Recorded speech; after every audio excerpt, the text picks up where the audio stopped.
It's time for this week's UpLift. 3 ordinary guys that want you to find the freedom that is available by knowing our Lord Jesus Christ. So sit back and enjoy UpLift, brought to you by the Fulcrum Center. Visit our site at thefulcrumcenter.org. Hey, Ian. Chad's back. I know. Hi, Chad. We're glad What's you're going back, on, Chad. guys? We missed you. I'm glad I'm back too. Really glad you're back. Yeah. Man, yeah, we missed you last week. We were trudging Really through did. mud last We week. were. You without missed it. I did miss it. I was a lot cleaner than you guys. Oh my word, how true that could be. Yeah, Yeah. Man, yeah. Glad you're back. Really glad you're back. I'm glad to be back. Yeah. You know, Ian, your sermon on Sunday about being quiet and solitude and Yeah. that was really good. And I thought maybe we could just carry on the conversation tonight with that, because right now I need my mind to just I know, right? I yeah. thought about that so many times, just over the last couple of days, even just in conversation, that there were things that sometimes honestly, I get into a rhythm, if I can put it that way, in conversation with people that I just talk and I just keep talking, and in my mind I have this picture of stop it, stop it, because it's okay for there to be a pause. It's okay for it to be quiet, even in a conversation. There's nothing really awkward about it at all. Mm-hmm. No, there's not. No, and God even talks about it. To be still, and quietness and those type of things, and we feel like there needs to be conversation all the time, and there doesn't. Mm-hmm. So the Lord's been talking to me a lot about Netflix lately.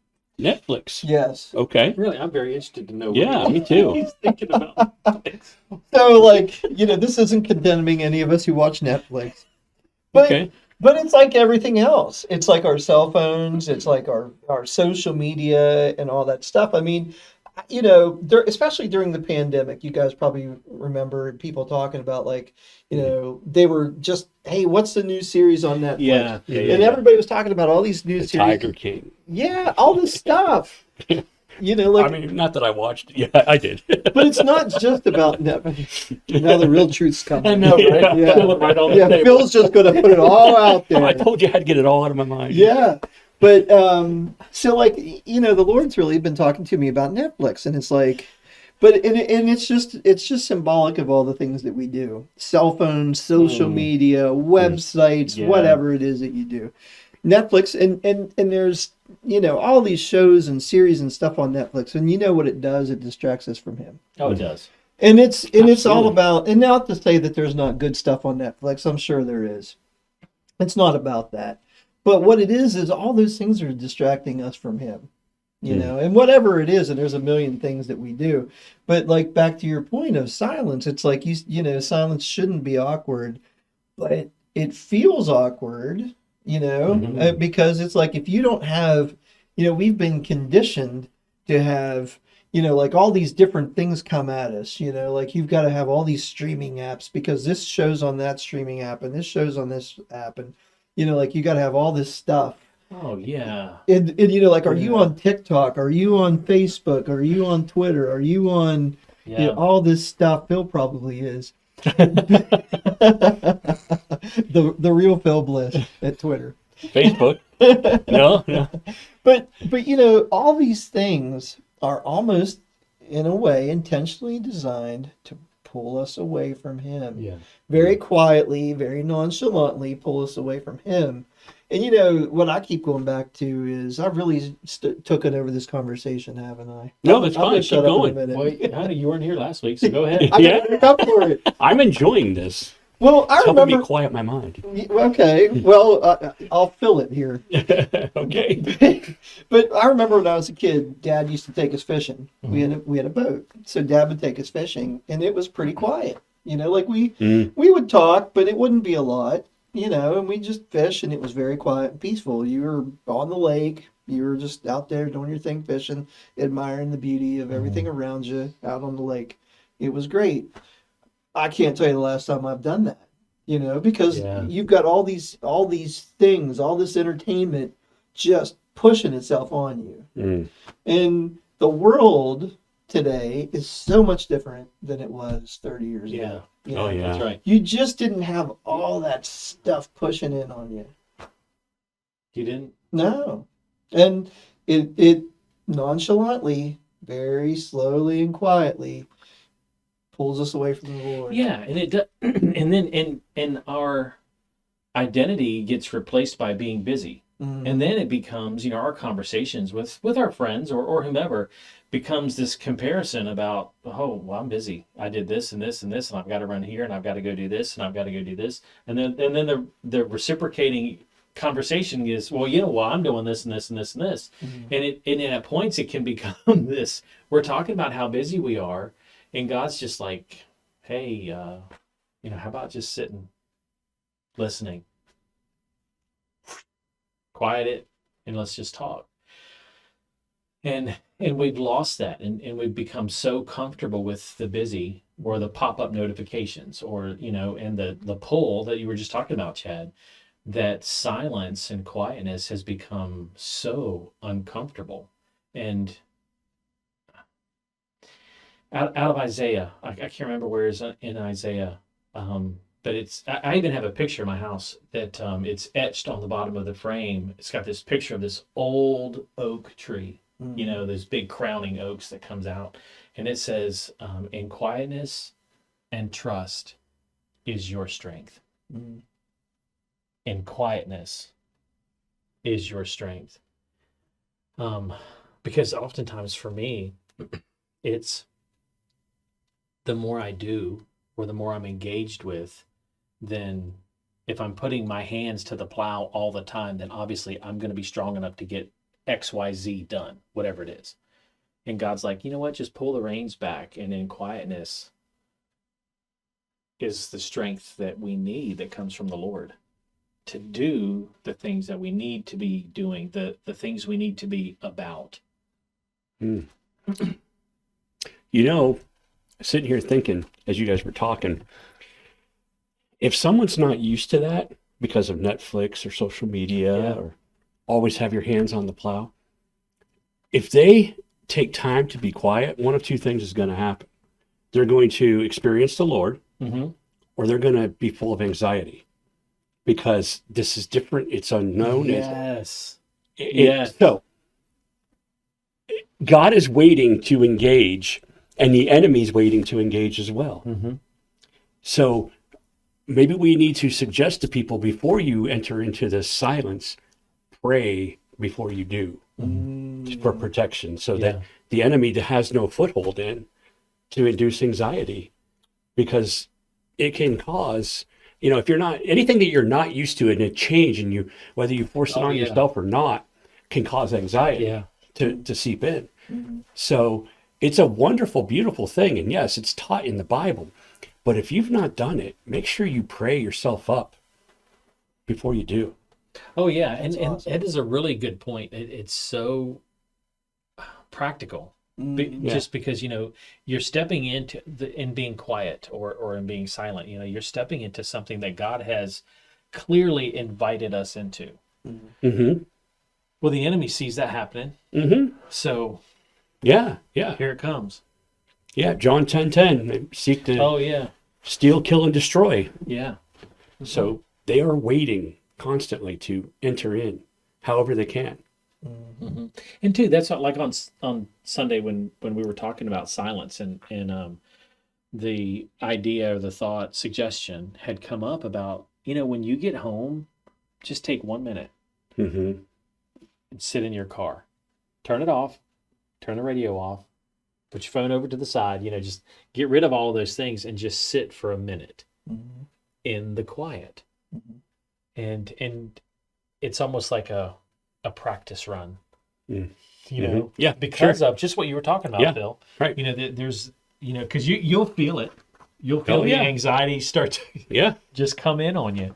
But to take that moment and pray, pulling into the driveway. All right, Lord, I'm about to turn this car off, and I'm going to sit here for a minute, and I need your help. I need your protection. and the enemy's going to come in and is going to try to replace my peace and quiet with anxiety and chaos, and just call the battle out, because that's what it is. Call it out and ask for God's help to just sit through that minute. And then you will hear him in some way. If you're open to hearing him, you will hear him. This isn't something that just people that have read the Bible or have gone to Bible college or anything like that. It's not something that you just get from those things. It's something that is given to us by God for all of us, no matter who we are or what we've done. It is given to us. It's a gift. It is. And it's not about, you're so right, it's not about education or formal education. It's not about how many degrees do you have hanging up on your walls, how many times have you read the Bible or anything like that. This is just straight relationship, just between you and the Lord, and taking that moment to just be there and to be available.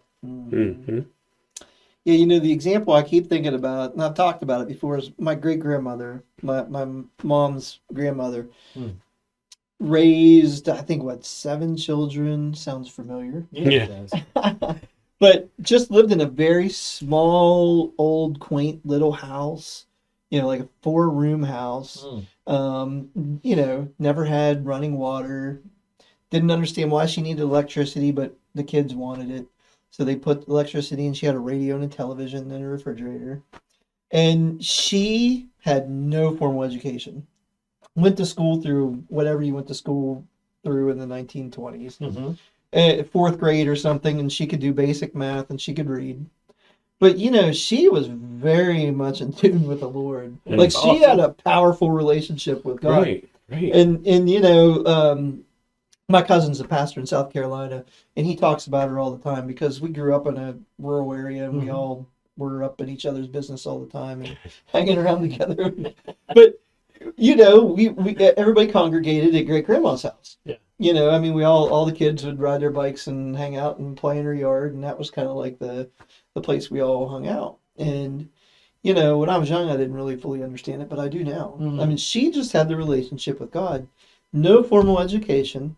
She just read her Bible, and she had her communication with God. And she had it rough. Like back in that day, times were tough, lived through the Depression, raised a family through the Depression, all those things. But no formal education at all whatsoever. Didn't even make it, probably never even seen high school. Had that relationship with God that is just rock solid. That's always the thing that I keep thinking about with that. It's like, you don't have to be a pastor, you don't have to have any kind of biblical education. You don't have to have anything. God will talk to you where you are, how you are. You could be in the middle of, robbing a bank or anything. If God wants to talk to you, he's going to talk to you. Oh, yeah. Yeah, that's right. And the easier, and the quieter you are, the easier it is to hear him. Yeah. I was thinking through a lot of the different situations in Scripture, whether Jesus and how he spent time away with his Father, and then he would take and spend some time away with the disciples and his Father, but for different situations or different circumstances that he was facing or that they were facing. It could be a decision that needed to be made. It could be a question that that Jesus had, even in the Garden of Gethsemane, and he's just like, if it be your will, let this cup pass from me. It's like, I'm walking into this circumstance right now, and it's heavy. And God, I just want you to talk to me about this. What's your will in this? And so that solitude or that quietness, when we're facing difficult things, choices or decisions, circumstances that are hard, that alone tells us, here's a great time to go get quiet. Just me and him, and that's it. And this situation that I'm facing and what I'm looking at right now, that the quietness and all, and solitude, that away from everything else, that you're willing to turn it all off, because you're that focused or your desire is that strong to just be alone with him and your issue. And great things will come out of it. Direction, guidance, encouragement, courage, strength, the things that we would need to get through whatever's in front of us. God is willing to just pour them out on us and give them to us. I love what Phil said earlier too about, kind of putting yourself into, praying yourself into the quietness. That is so huge, isn't it? And it really resonated with me because it's like I'm a high anxiety person. I'm a person who loves knowledge and researching things and looking into situations and things like that. And what do? I drive myself into anxiety. So I'm my own worst enemy sometimes. But that preparing yourself to really and praying into that quietness is so important, because you talked about it in your sermon, that you want to, kind of prayerfully, put yourself there because you know that the enemy's going to try to disrupt you when you do that. Yeah. There's because that enemy's always after us. It doesn't want us to have success, doesn't want us to have peace, doesn't want, so that preparation beforehand and just kind of to set your mind and set your spirit to that is just powerful. It is. It really resonates. Good. It is. Very good. And too, you know what, it's like this group that God's given us, just this group of guys and stuff. There's these things that, that we talk about. And I share this from a standpoint of accountability and partnership and, the church working together and doing this, that you're not out there alone. But it's like, praying into it and preparing ourselves and connecting with God as we step into those things. But you know what, man, talk to other people too and say, you know what, man, I'm going to step out and I'm going to try and be quiet. Or, I'm going after this silence and this quietness and alone time and all with the Lord. Would you guys also be praying for me? And so build up a team. Yeah. Because, the enemy is, Chad, like what you're talking about, the enemy is coming after us. And he's not just going to send one little imp, right? Right. He's going to bring his partners, so we need to have ours. And it's just really stepping into this warfare mentality of moving forward with where God wants to take us in relationship with him, and to be serious about it in the fact of praying and getting others to pray with us as we step into this new, because this can be very new for a lot of us. Yep. Right. And, there's probably people out there watching or listening right now that they're like, yeah, that's great, but I just don't know who to talk to. I don't know where to begin. That's a good point. And you know what? And that's fine. It's okay to have those issues because it means you're human. Okay? Right. But don't let the enemy use that against you. That's what they are telling you is you're not going to find anybody. You're not qualified enough. That's right. They're beating you up. Stop condemning yourself. Turn to God, and all that condemnation will fade away. And only you can turn to God. I can't turn to God for you. I can't turn to God for Ian or Chad. They can't turn to God for me. We can pray for one another, and we should.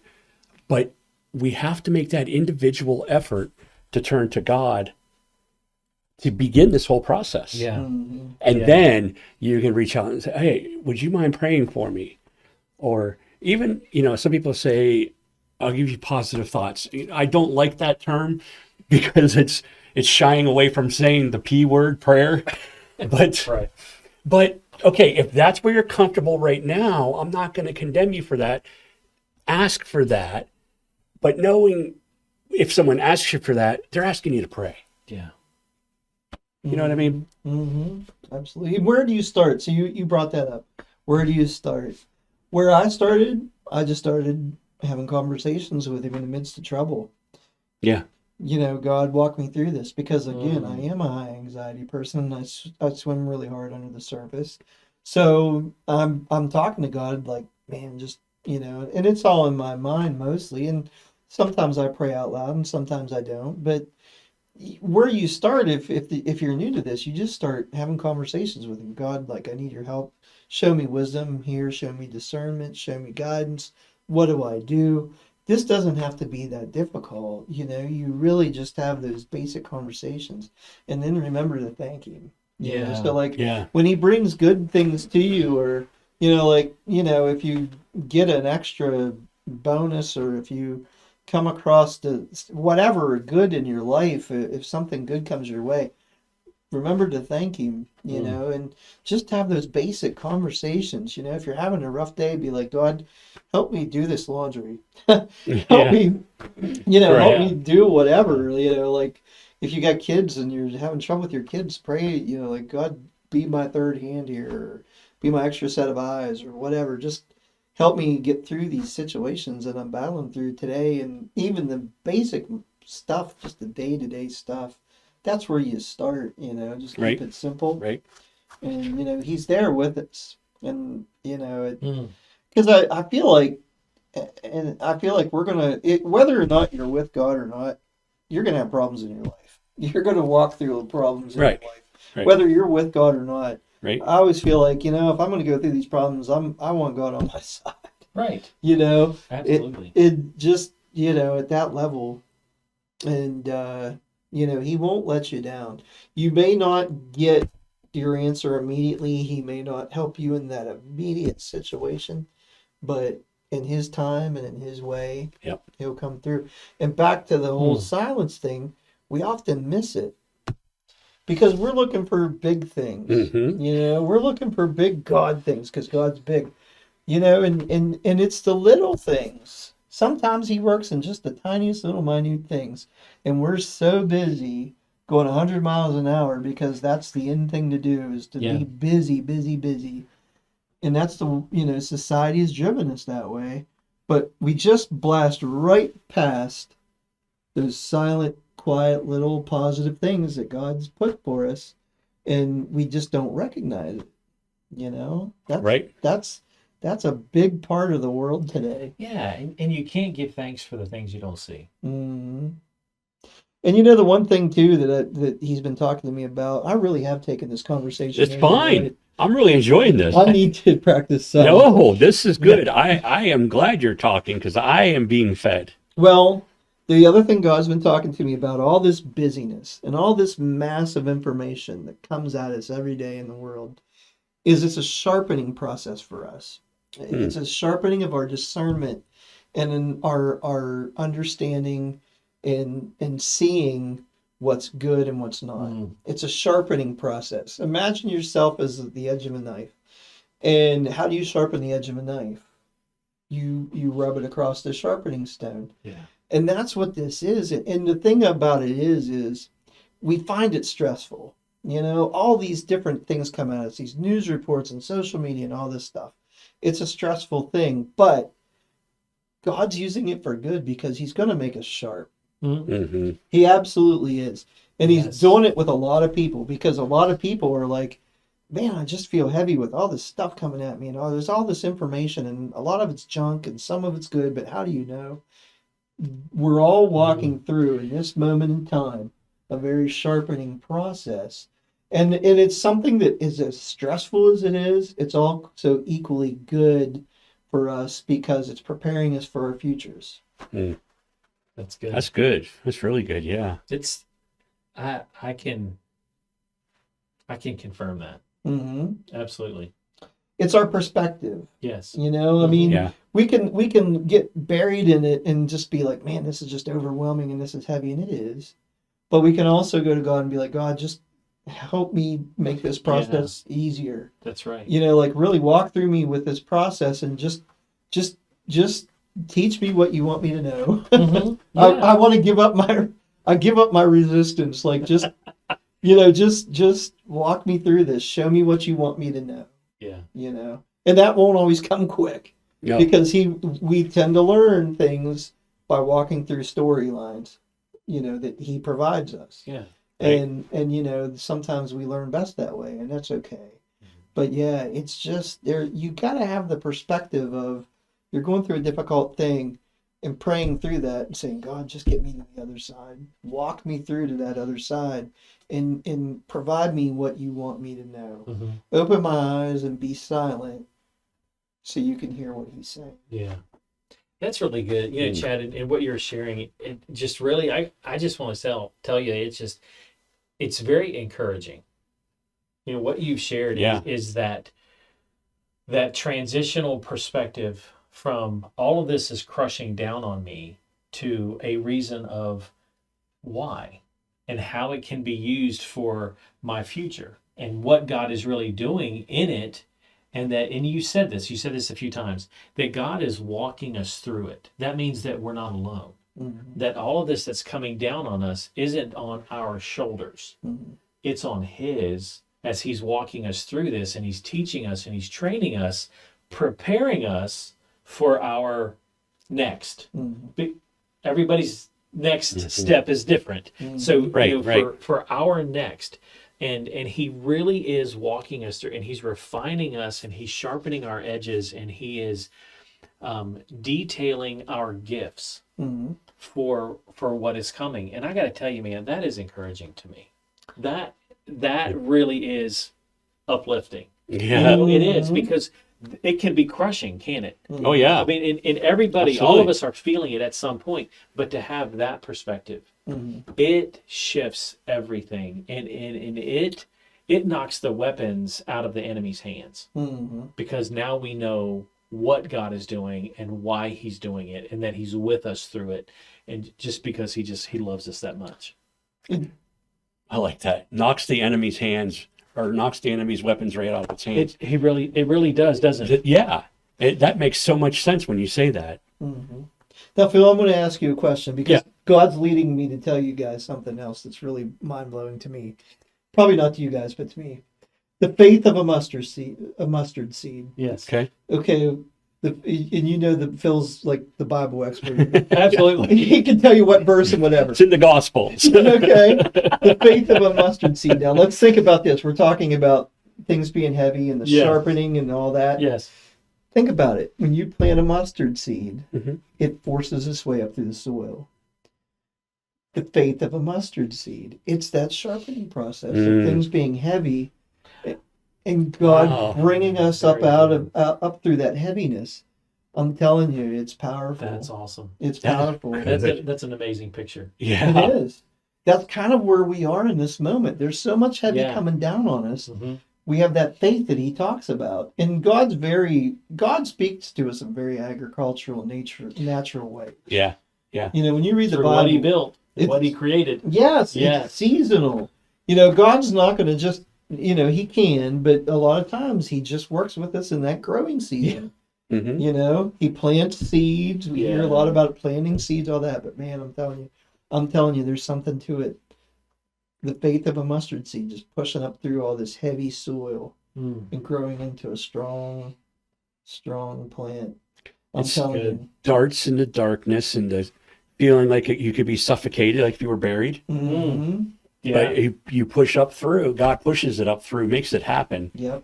And that's beautiful. I like that. It's really, man, that's uplifting. I'm telling you. But we need it. Yes, we do. You know, we really do. We really need that perspective that is uplifting and that is encouraging, and that, you know, God really, in all that's happening, is really taking us into our next. And he's taking us from what we were into what we need to be, so that we really do put him on display in our next season. Mm-hmm. And so we walk through this, but we need to have that perspective, and it's not just crushing down on us, but it's refining us as we come up through and get ready for what God has for our next step. Mm-hmm. You know, as one who has felt that way in my life at one point, where it just like, it's never going to get better from here. I really felt like I was on the brink of complete disaster a couple of times, but I just turned to God, held on. Didn't really turn to God the way you should, in air quotes, you know, like, and I say that because one of the things that I used to do is I would try to find the answer through Google or through other pastors or other people instead of going to God first. Those aren't bad resources sometimes, but God wants to be the main resource. And I didn't go to him first. And then when I did, that's when he pushed me up through the soil and the suffocation. That's good. And now when that happens again, as you said, seasonal, you get planted again. Okay. You feel like the whole world's coming down on you. Right. You've been there before. So you can get out of it, and you might go back to it in a certain situation or whatever, but you have been there before and you know who to turn to and sprout again. Good stuff. That's good, man. Powerful stuff. That is, it is solid. And uplifting, Yeah. Yes. which is the purpose of this. Exactly. We should call this program Uplift. Great idea. What a novel idea. Good stuff. You know, we never said who we were tonight. I think everybody knows who we are by now. By our voices, too, probably. This is Chad. Oh. That's funny. Good times. Yeah. Good yeah. times. Well, we're actually getting really close to the time, so Yeah. probably should wrap it up here. But yeah, this was really good. I enjoyed sitting back and listening. You know, I was quiet tonight and listened to you guys, and I learned a lot. So thank you both. Yeah. It is. It Well, was really- sometimes you need that. You know, Yeah. usually you're Right. the one carrying the conversation. Yeah, Phil. yeah, I know. We got to Yeah. step up. Well, the Lord told me to just be silent tonight and listen to you guys. So I didn't know where that was going, but I'm glad I listened. You did well. Fantastic. You did well, Chad. Fantastic. Good time tonight. It is. Yeah. Absolutely. Yep. Absolutely. All righty. All right. Well, you by now should know how to get a hold of us. We can reach out to us on all the different platforms we're on Podbean, with the podcast, Fulcrum Radio, Facebook, not Twitter, not yet anyway. Perhaps we should. The real Phil Bliss. YouTube, yeah, the real Phil Bliss. I like that. It's probably already taken, but you know, all those different ways. Reach out to us. Let us know. we'd Give love us to some hear from feedback. And I especially want to ask if you're watching on the video, let us know about the lighting in the studio here. We've played around with the lighting, and I kind of like it, but I'd like to know if you guys have noticed anything different. Yeah, So some give us a feedback. comment on that if you would, to let us know, and share this video or this podcast, however you are watching or listening, and so others can be uplifted. I think this was probably one of our best shows ever. So please do share this one and get this message out Yeah. to everybody. Absolutely. Any thoughts, you guys? That was a great show. Yeah. And we do this for everybody who listens. We put this out there to be uplifting in a world that's often not very uplifting. Yeah. So give us your feedback. You know, let us know if there's anything you want us to talk about. We're not bashful to talk about any topic. Yeah. So, That's right. That's yeah, right. I mean, we'll tackle anything Yeah. that you want to hear. Absolutely. This is for your benefit. Or if we can pray for you. Mm-hmm. It Oh, would yeah. love Yeah. to be We able would to love- lift you up in prayer, especially like some of what we've talked about tonight. Talked about some real tangible ways to step in closer to a relationship with God, and that stepping forward. We talked about this, but that stepping forward really can bring the enemy in. And if you need somebody to partner with you in prayer as you're stepping forward into your relationship with God, man, get a hold of us. We'd love to pray with you. Yeah, you're really not alone. Yeah, No, that's right. Never alone. That's right. Never alone. All right. Well, we will be back again next week. Have a good week. Sounds Right. great. Bless everybody.